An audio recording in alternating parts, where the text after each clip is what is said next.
Hello बच्चों, मैं हूं महेश मौर्य और आपका एक प्यारा सा चैनल है महेश मौर्य क्लासेस। हमने अब तक इसमें फिजिक्स में आपको हमने वैद्युत क्षेत्र के दो वीडियो प्रोवाइड कर रखे हैं, जिसमें हमने आपको अक्षीय स्थिति में, निरक्षीय स्थिति में और थीटा कोण पर मैंने आपको उसमें बता रखा है। अगर आपको उसमें कहीं भी डाउट है आप उसे जाकर देखें। अगर कोई भी डाउट हो तो मुझे कमेंट बॉक्स में कर सकते हैं। और आज मैं विद्युत क्षेत्र का अगला जो टॉपिक है, इसमें बल आघूर्ण आता है, मैं उसको स्टार्ट करने वाला हूँ। ठीक, तो स्टार्ट करते हैं कि जो इसमें अगला टॉपिक आता है वो आता है बल आघूर्ण पे। ठीक, तो हमें निकालना क्या होता है कि द्विध्रुव पर बल युग्म का आघूर्ण, बल युग्म का आघूर्ण, ये हमें निकालना होता है, बल आघूर्ण। तो द्विध्रुव पर हमें बल युग्म का आघूर्ण निकालना है, अगला इसका टॉपिक है ये।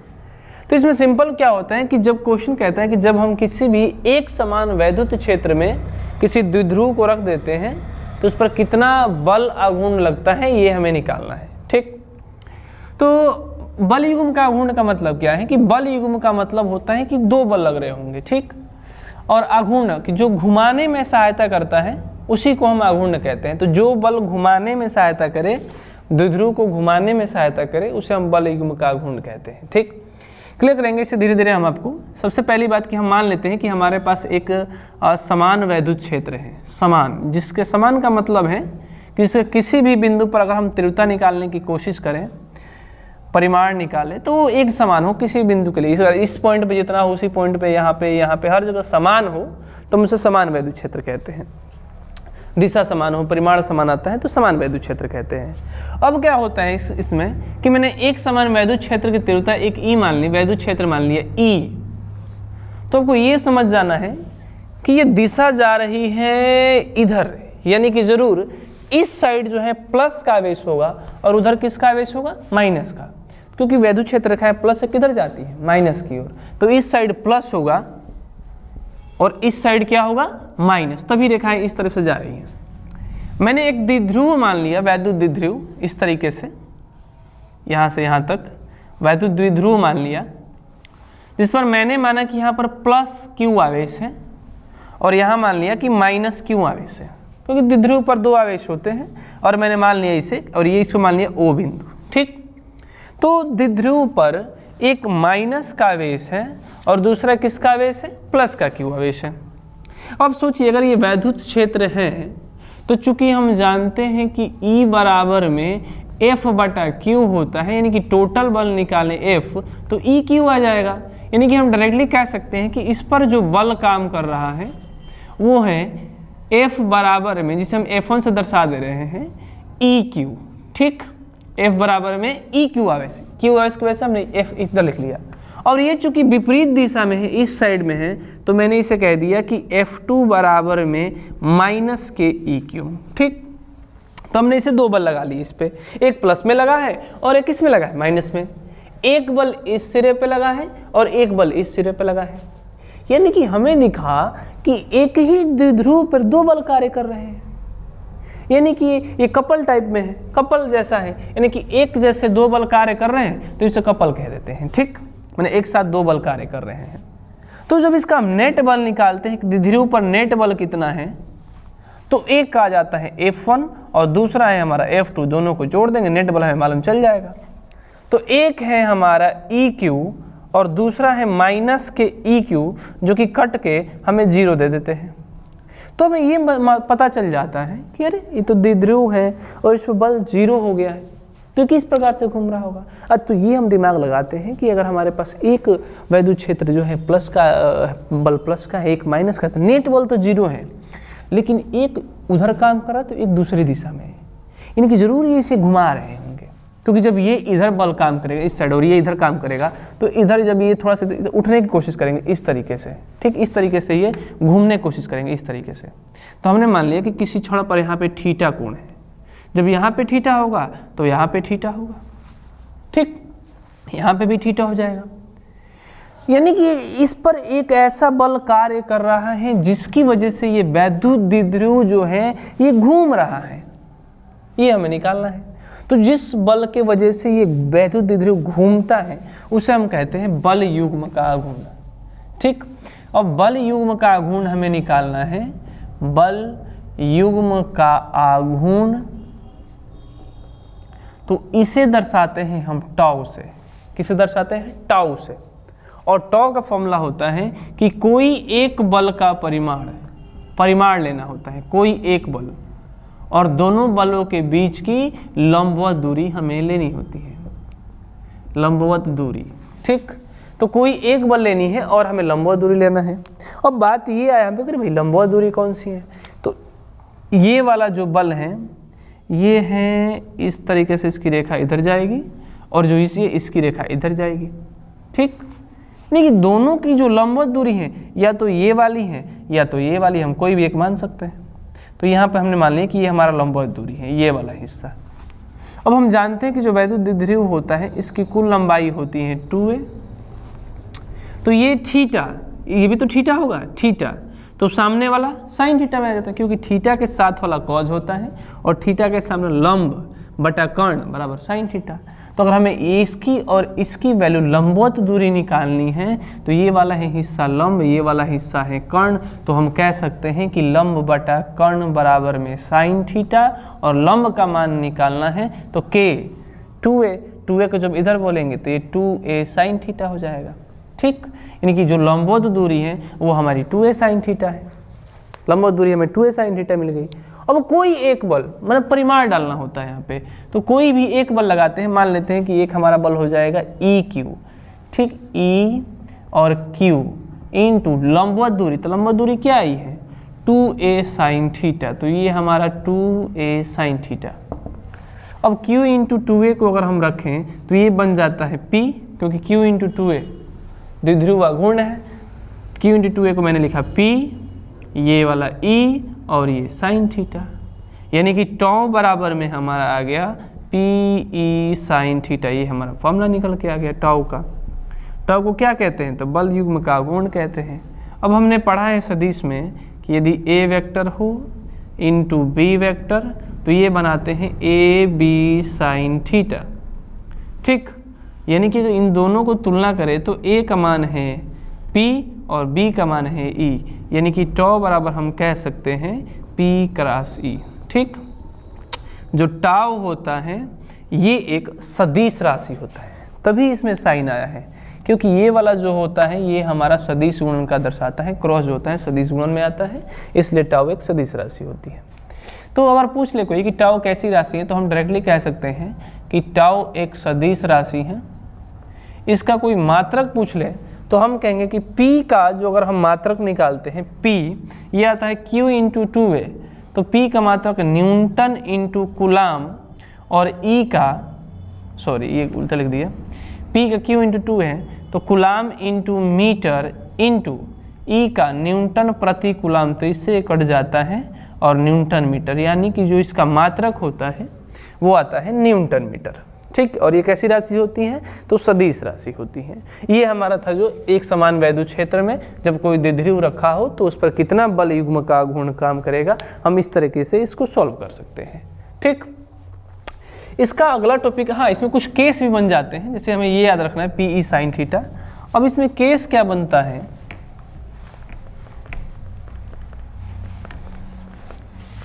इसमें केस क्या बन जाता है यहाँ से कि अगर थीटा बराबर 0 डिग्री हो, इसका मतलब क्या हुआ समझना है, इधर माइनस का था इधर प्लस का, तो अगर ये इस तरीके से था तो थीटा कोण बना था यहाँ पे।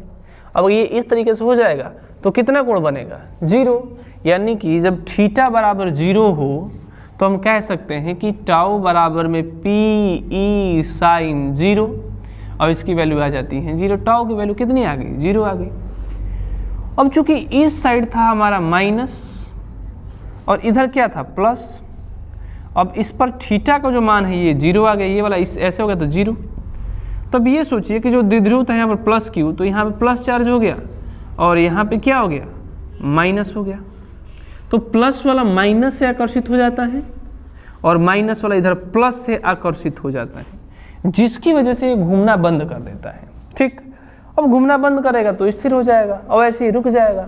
तो ये जो कंडीशन होता है, इस कंडीशन को कहते हैं स्थिर होगा, और इस पर आकर द्विध्रुव हमारा रुक जाएगा, यानी कि साम्यावस्था में हो जाता है। ठीक, तो इस पर द्विध्रुव जो है हमारा ये साम्यावस्था में रुक जाता है। चलिए दूसरा कहता है कि थीटा बराबर में 180 डिग्री हो तो क्या होगा। तो 180 का मतलब हो गया 180 का कि प्लस वाला इधर आ गया और माइनस वाला सीधा इधर। अब सोचिए कि भी माइनस ही माइनस के रुक पाएंगे, नहीं रुकेंगे, क्योंकि प्रतिकर्षण होगा। ये प्लस इधर भी हमारा प्लस, ये सॉरी इधर प्लस आया है, इधर भी हमारा प्लस, तो क्या प्लस प्लस रुक पाएगा? नहीं रुकेगा, क्योंकि प्लस प्लस प्रतिकर्षण कर देगा और माइनस माइनस भी प्रतिकर्षण करेगा। जो हमने पहला कंडीशन लिया था थीटा बराबर 0 पर, वो हमारा प्लस आवेश था, तो प्लस माइनस ने आकर्षण किया, रुक गया।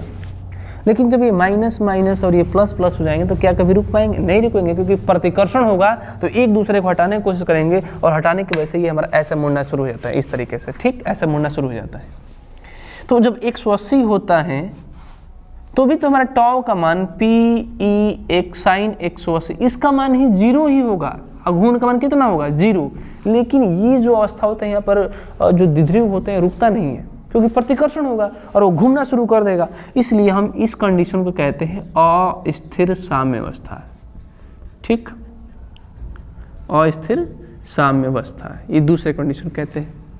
तीसरा कंडीशन बनता है कि अगर थीटा बराबर में 90 डिग्री हो जाए, हाँ तो ये ठीक है, टाउ बराबर में P(E) sin 90, और sin 90 का मान 1 होता है, यानी कि टाउ बराबर में P(E) आता है, और इसी कंडीशन पर ये वाला मान जो होता है मैक्सिमम होता है। टाउ का मान यहाँ पर क्या होता है? मैक्सिमम होता है। तो ये था इसका अस्थिर साम्यावस्था। अस्थिर साम्यावस्था कितने पे मैक्सिमम होगा? अगर आपसे पूछा जाए कि कितने डिग्री कोण पर जो टाउ का मान है मैक्सिमम होगा, तो हम कहेंगे 90 डिग्री पर। कितने मान पे 0 होगा? तो 0 पर और 180 पर। कितने पर स्थिर साम्यावस्था होगा? तो 0 डिग्री पर। और कितने डिग्री पर अस्थिर साम्यावस्था होगा? तो 180 पर। सिंपल। चलिए अब हम निकालेंगे इससे कि मान लेते हैं कि कोई हमारे पास द्विध्रुव तो है, लेकिन हमने उसे घुमा दिया है। ठीक, यानी कि किसी भी द्विध्रुव को घुमाने में किया गया कार्य हमें निकालना है, और इसे हम किस तरीके से सॉल्व करेंगे अभी हम आपको क्लियर करते हैं। चलिए देखिए क्या होगा। तो मान लेते हैं कि हमारे पास कोई एक समान वैद्युत क्षेत्र है जिसमें द्विध्रुव रखा हुआ है पहले, तो यही मान लेते हैं। ठीक, ये मान लेते हैं इस बिंदु पर, यहाँ पे प्लस था और यहाँ पे क्या था? माइनस के। ठीक, वही सेम करना नहीं, थोड़ा सा अलग है। ये थीटा डिग्री कोण है। मान लेते हैं कि हमने इसे थोड़ा सा घुमा दिया है, ये इतने पर ही था और हमने इसे थोड़ा सा घुमा दिया है। अब क्या करेंगे कि द्विध्रुव पर बल आघूर्ण के कारण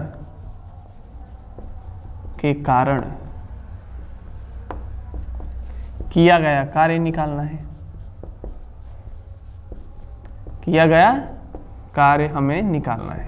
ठीक, बल आघूर्ण की वजह से जो कार्य संपन्न होता है, संभव होता है, उसे हमें सॉल्व करके लाना है। ठीक, चलिए तो मान लेते हैं कि हमने इसे थोड़ा सा कोण जो है इसे घुमा लिया।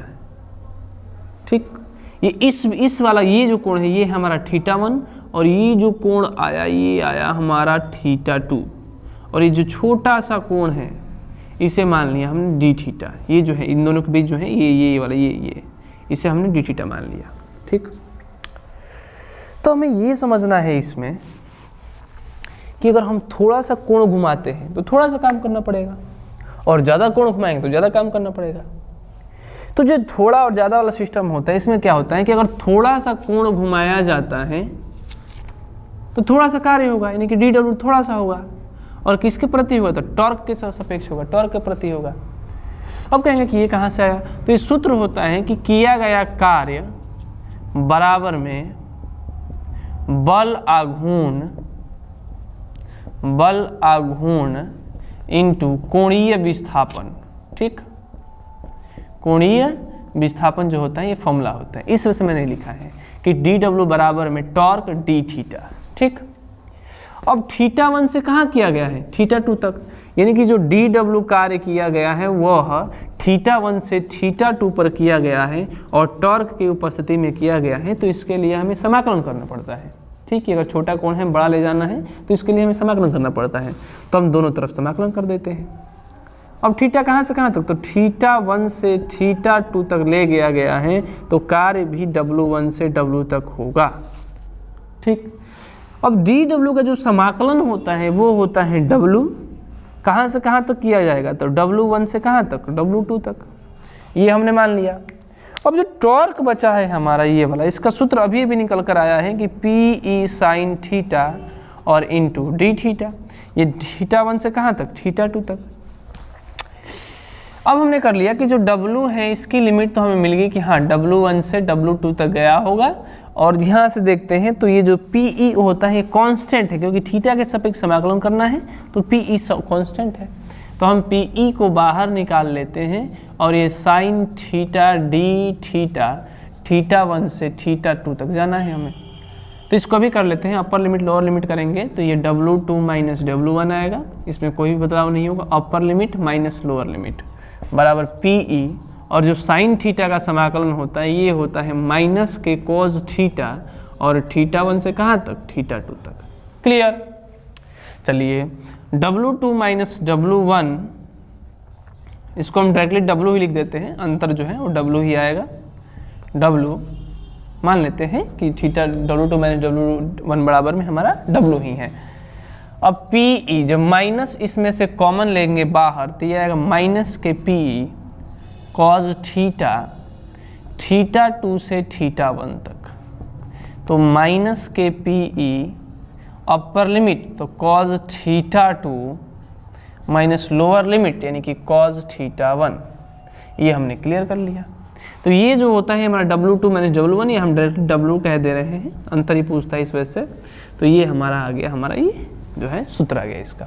ठीक, अब इस पर स्थिर साम्य व्यवस्था ये फलान ठिकान पूछते हैं तो हमें उससे घबराने की कोई आवश्यकता नहीं है। ठीक ना, तो ये जो था किसी भी द्विध्रुव को जब आप किसी समान वैद्युत क्षेत्र में घुमाते हैं तो ये उसका किया गया कार्य का फॉर्मूला आता है, इतना W minus PE cos θ2 minus cos θ1। अब एक स्टेप होता है कि अगर θ1 को 0 रखते हैं तब कितना आता है, θ2 को 0 रखते हैं तब कितना आता है, तो ये केस बनते हैं जैसे मैंने आपको पीछे करवाया था वैसे ही इसे हल कर लेना है। ठीक, चलिए, तो ये अगर आपको वीडियो अच्छा लगा हो तो लाइक कीजिए, सब्सक्राइब कीजिए, शेयर कीजिए। ये वैद्युत क्षेत्र का पार्ट था जो कि डेरिवेशन पार्ट थे बस। अब इसमें केवल न्यूमेरिकल बचे हैं, हम आपको एक एक दो करके न्यूमेरिकल रोजाना करवा दिया करेंगे और इस तरीके से आपका टोटली वैद्युत क्षेत्र जो है क्लियर हो जाएगा। चलिए।